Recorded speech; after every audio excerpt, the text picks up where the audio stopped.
नमस्कार दोस्तों, स्वागत है आपका एक बार फिर से विकास इंस्टीट्यूट में।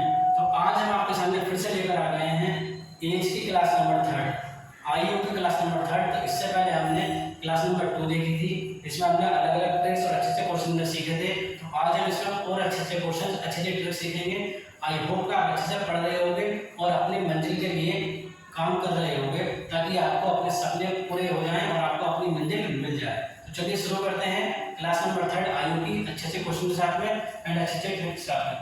देखिए, इससे पहले हमने टाइप नंबर 2 देखे थे। क्लास नंबर फर्स्ट में हमने इंट्रोडक्शन और टाइप नंबर फर्स्ट देखा था, और क्लास 2 में हमने टाइप 2 देखा था, और क्लास 3 में हम देखेंगे टाइप नंबर 3।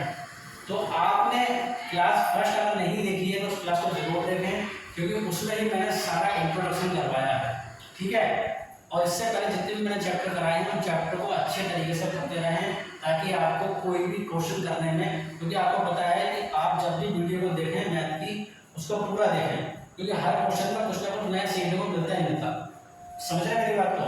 हर क्वेश्चन में आपको कुछ ना कुछ नया सीखने को मिलेगा, क्योंकि जब कोई भी टीचर मैथ को पढ़ाता है तो उसके अंदर कोई भी कॉन्सेप्ट बीच में निकल कर आ जाता है, जिसको टीचर को सिखाना पड़ता है। इसलिए आप सोच रहे हैं कि ये क्वेश्चन सीख गए फिर 5वां क्वेश्चन कर लें, ऐसा नहीं हो सकता। आपको एक एक क्वेश्चन करना पड़ेगा, ईमानदारी दिखानी पड़ेगी। ईमानदारी नहीं दिखाओगे तो बेईमानी करोगे, अपने साथ सिलेक्शन आपका नहीं होगा। आपको पता है इस समय कंपटीशन कितना बढ़ चुका है, और उसके अलावा पेपर भी कितने लीक हो रहे हैं, आपको ये भी पता है, और कितना ज़्यादा बच्चों का नुकसान हो रहा है। इसीलिए ज़्यादा लॉन्ग तैयारी ना करके शॉर्ट तैयारी करो और अच्छे से करो, ताकि आपका सिलेक्शन फाइनली हो जाए जल्द से जल्द, ठीक है। तो चलिए क्वेश्चन नंबर 16 की तरफ चलते हैं। देखिए टाइप नंबर 3। देखिए इस टाइप के क्वेश्चन क्या करेंगे आप, ये कह रहे हैं ए और बी की वर्तमान उम्र का अनुपात कितना 7:8 है। तो वही वर्तमान बना लो, यानी कि प्रेजेंट बना लो। ए और बी की वर्तमान उम्र का अनुपात कितना है 7:8 है। ये कह रहे हैं आज से 8 वर्ष बाद उनकी उम्र का अंतर 10 वर्ष होगा। आज से 8 वर्ष बाद उनकी उम्र का अंतर कितना होगा 10 वर्ष होगा। तो इस टाइप के क्वेश्चन में आपको कुछ करने की जरूरत नहीं है, केवल आपको इनका अंतर देखना, ठीक है ना। इनका अंतर कितना 1 का, और उधर अंतर कितना है 10 का। एक का मान कितना आ जाएगा 10। आपसे क्या पूछा है, दोनों के वर्तमान उम्र पूछी है, तो एक का मान अगर 10 है, ये अंतर है आपका, ध्यान रखना ये अंतर है। तो 10 की मल्टीप्लाई कैसे करते हैं, 7 से करने कितना आ जाएगा 70 आ जाएगा, और 10 की मल्टीप्लाई किससे 8 से करने कितना आ जाएगा 80 आ जाएगा। ये ए की उम्र है, ये बी की उम्र है, ये आपके क्वेश्चन का आंसर है 70 और 80, ऑप्शन नंबर बी आ जाएगा। क्लियर है? That is the answer of this question, ठीक है। चलिए आगे बढ़ते हैं। बिल्कुल आसान क्वेश्चन है, ठीक है, आप आसानी से समझ सकते हो। इसमें ऐसी कोई ट्रिक नहीं है जो आपको बताई जाए। इस टाइप के क्वेश्चन में सब अंतर देखोगे कुछ नहीं देखोगे। तो देखिए ए और बी की वर्तमान उम्र का अनुपात कितना है, ए और बी की जो वर्तमान उम्र है उनका अनुपात कितना है 7:9 है, और 2 वर्ष बाद उनकी उम्र का अंतर कितना हो जाएगा 18 वर्ष हो जाएगा, और इनका अंतर कितना आपस में 2 है, तो 2 बराबर कितना आ जाएगा 18 आ जाएगा, ठीक है। देखा अंतर दे रखा है आपको, क्लियर है। एक का मान निकालोगे 9 आ जाएगा, बोलिए। तो एक का मान अगर 9 है तो 7 से मल्टीप्लाई कर दोगे कितना आ जाएगा 63 ईयर्स आ जाएगा, और 9 से मल्टीप्लाई करते हो तो कितना आ जाएगा 91 ईयर्स आ जाएगा। ये आपके पास में ए की उम्र निकल के आ गई, आपके पास में बी की उम्र निकल के आ गई। ये आपके क्वेश्चन का आंसर है 63 और 81, ऑप्शन नंबर ए आ जाएगा। वेरी सिंपल क्वेश्चन है, ठीक है। चलिए बहुत सिंपल क्वेश्चन थे टाइप 3 में, तो मैंने इसलिए 2 ही क्वेश्चन इसमें लिए हैं। चलते हैं टाइप नंबर 4 की तरफ, ठीक है। चलिए टाइप नंबर 4 देखिए। टाइप नंबर 4,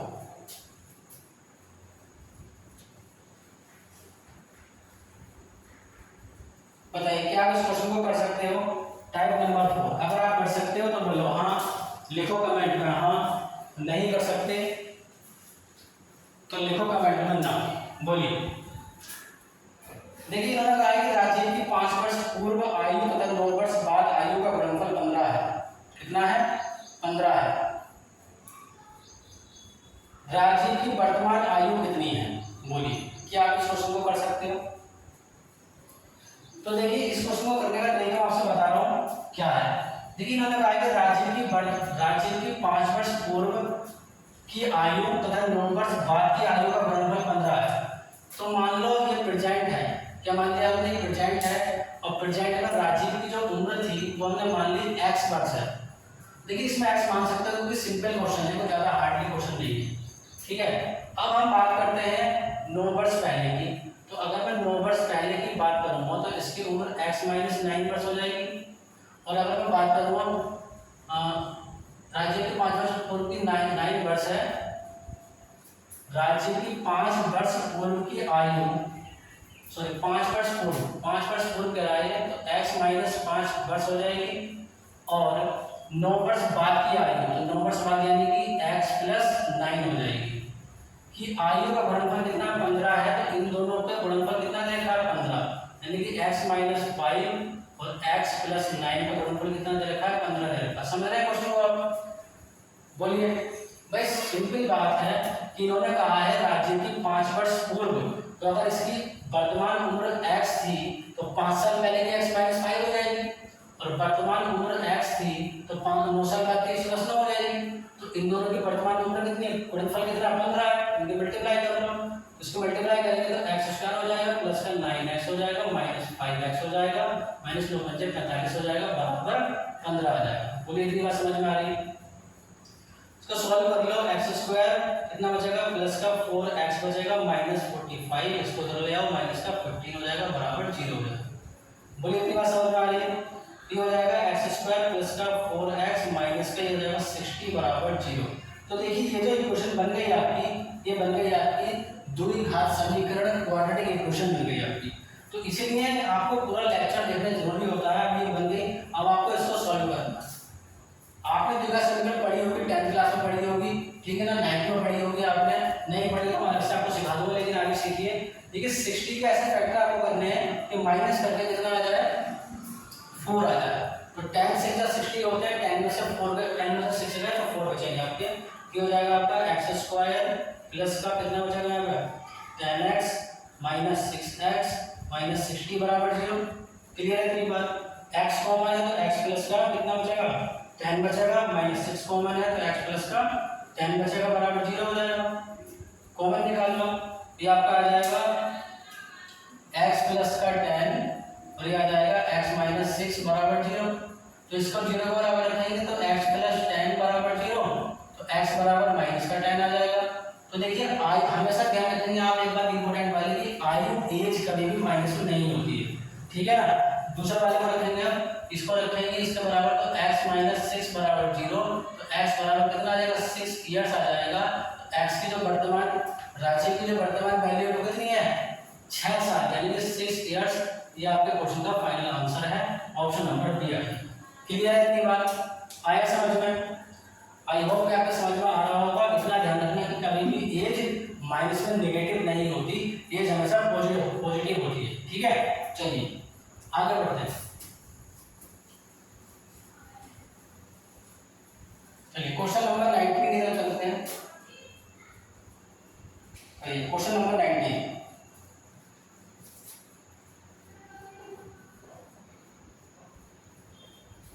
देखिए बोल रहे हैं ए बी सी की वर्तमान आयु का अनुपात। तो वर्तमान ये है आपका ए और बी और सी की वर्तमान आयु का अनुपात कितना है, सॉरी ए और बी और सी की वर्तमान आयु का योग दे रखा है। योग है ए प्लस बी प्लस सी बराबर 90 दे रखा है। क्लियर है?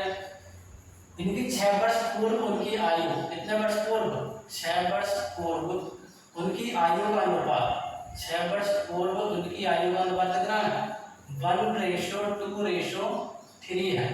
तो सी की वर्तमान उम्र पूछी है।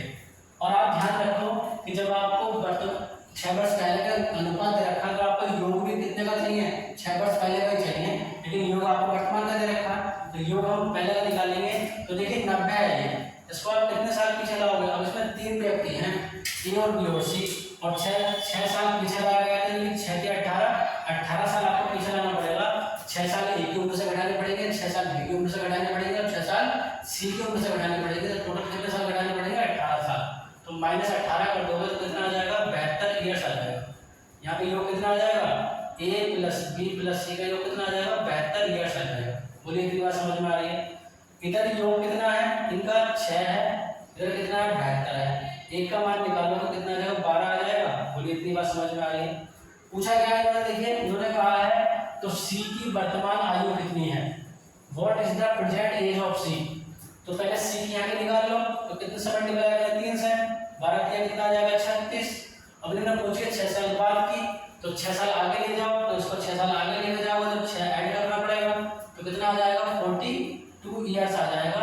ये इस क्वेश्चन का आंसर है, ये इस क्वेश्चन का आंसर है। बोलिए समझ में आया या नहीं आया, आया समझ में, चले आगे, ठीक है। समझ में कोई क्वेश्चन ना आए तो आप कमेंट में जरूर बताएं, ठीक है। चलिए क्वेश्चन नंबर 20, बताइए क्या इस क्वेश्चन को कर सकते हो। वेरी सिंपल क्वेश्चन है, अगर आप इसको करोगे तो। देखिए करें रीना तथा उसकी माता की आयु का योग, रीना, देखिए जब वो वर्तमान कहेगा तो वर्तमान कहेगा, नहीं कहेगा तो वर्तमानी है, ठीक है। तो रीना, रीना और उसकी माता, रीना तथा उसकी माता यानी कि मदर, यह मदर, चला से लेते हैं, रीना और उसकी माता की आयु का योग, रीना और उसकी माता यानी कि मदर की आयु का योग कितना है, 49 ईयर्स है, ठीक है। 7 वर्ष पूर्व उनकी माता की आयु, कितने वर्ष पूर्व, 7 वर्ष पूर्व उनकी माता की आयु रीना की आयु से 4 गुना है। माता की आयु यानी कि माता की आयु रीना की आयु से 4 गुना है, तो माता की 4 गुना है तो रीना की 1 हो जाएगी। बोलिए भाई, उन्होंने कहा है कि 7 वर्ष पूर्व माता की आयु रीना की आयु से 4 गुना थी, तो माता और रीना ये 4 गुना हो गई इसकी आयु, और योग कितना प्रेजेंट का 49 है। ये बोल रहा है रीना की माता की वर्तमान आयु कुछ ज्ञात कीजिए, तो पहले यहाँ से निकाल लो। अब देखो 7 साल पीछे लाओगे, दो व्यक्ति हैं तो कितना लाना पड़ेगा, 14 ईयर्स पीछे लाना पड़ेगा। जैसे मैंने आपको पहले बताया था कि अगर एक व्यक्ति होगा तो 7 साल पीछे लाएंगे, लेकिन 2 व्यक्ति हैं तो 7 साल घटेंगे ए की उम्र से और 7 साल घटेंगे बी की उम्र से। बोलिए इतनी बात समझ में आ रही है, तो कितना घटेगा 14 ईयर्स घटेगा, तो कितना आ जाएगा यहाँ पर 35 बचेगा। तो 4 बटे कितना होता है 5, तो 5 बराबर कितना आ जाएगा 35, एक का मान निकालोगे 7 आ जाएगा। इसकी उम्र पूछी है रीना की माता की वर्तमान आयु, तो रीना की माता की यहाँ पर आयु कितनी, अनुपात कितना है 4, तो 4 से मल्टीप्लाई कर दो कितना आ जाएगा 28 आ जाएगा। बोलिए इतनी बात समझ में आ रही है। अब वर्तमान पूछी है तो कितने साल आगे लाना पड़ेगा इसको, वर्तमान में लाने के लिए 7 साल, तो 7 ऐड कर दोगे तो 28 और 7 कितने होते हैं, बोलिए बोलिए, समझ रहे मेरी बात को, क्लियर है। तो 28 में 7 जोड़ दोगे तो कितना आ जाएगा 35 ईयर्स आ जाएगा। ये इस क्वेश्चन का आंसर है। आपको समझ में आया तो बोलो हाँ, नहीं आया तो कमेंट में बताइए कि क्या आपको समझ में नहीं आ रहा। फिर बता रहा हूँ आपसे, इन्होंने कहा था कि रीना और उसकी माता की आयु का योग 49 ईयर्स है, ठीक है ना। रीना, अब उन्होंने कहा कि 7 वर्ष पहले माता की जो उम्र थी वो रीना की उम्र से 4 गुना थी, तो ये 4:1 का रेशो बन गया। अब आपसे पूछा है उन्होंने कि रीना की माता की वर्तमान उम्र बताइए, तो पहले क्या करोगे आप 7 साल पहले की दोनों की उम्र निकालोगे। अब उन दोनों को पीछे लेकर 14 साल पीछे तो 35 बचा, 4 और 1 5 बराबर 35 हो गया। एक की वैल्यू आपने निकाल ली, कितना हो गया 7 हो जाएगा। 7 की मल्टीप्लाई आपने 4 से कर दी, रीना की माता की पूछी है, तो ये 28 साल जो एज निकल करके आई है ये 7 साल पहले की आई है। आपसे पूछा रीना की माता की वर्तमान आयु, तो वर्तमान में लाने के लिए इसको कितने साल आगे लाना पड़ेगा 7 साल, तो 28 में 7 जोड़ोगे तो 35 ईयर्स आ जाएगा। तो रीना की माता की उम्र जो हो जाएगी वो 35 ईयर्स हो जाएगी इन प्रेजेंट। क्लियर है, इतना समझ में आया। ये आपकी क्लास नंबर 3 यही समाप्त होती है, और आप क्लास नंबर 3 को फर्स्ट और सेकंड और थर्ड को अच्छे तरीके से पढ़ेंगे ताकि कोई भी डिफिकल्टी आपको मैथमेटिक्स में ना हो। इसी वजह से हम मेहनत कर रहे हैं आपके लिए, इसी वजह से हम अच्छे से अच्छे टिप्स आपके लिए लेकर आते हैं। तो हमारी मेहनत को भी खराब मत करिए, अपने पेरेंट्स की मेहनत को भी खराब मत करिए, और अपनी मेहनत को भी और अपने समय को बर्बाद मत करिए, क्योंकि ये समय आपका दोबारा नहीं आने वाला। गोल्डन चांस है आपके पास जॉब लेने का, इस समय काफ़ी वैकेंसियाँ हैं, फिर नहीं मिलेगा आपको मौका। तो हंसते रहिए, मुस्कुराते रहिए और पढ़ते रहिए और आगे बढ़ते रहिए। और हमारे चैनल से आपको कुछ भी सीखने को मिलता है तो चैनल को लाइक और सब्सक्राइब जरूर करें, ताकि हमारा हौसला बना रहे और हम आपके लिए मेहनत करते रहें, और आप अपने परिवार के लिए और अपने मम्मी पापा के लिए मेहनत करते रहें। तो मिलते हैं आपसे, धन्यवाद।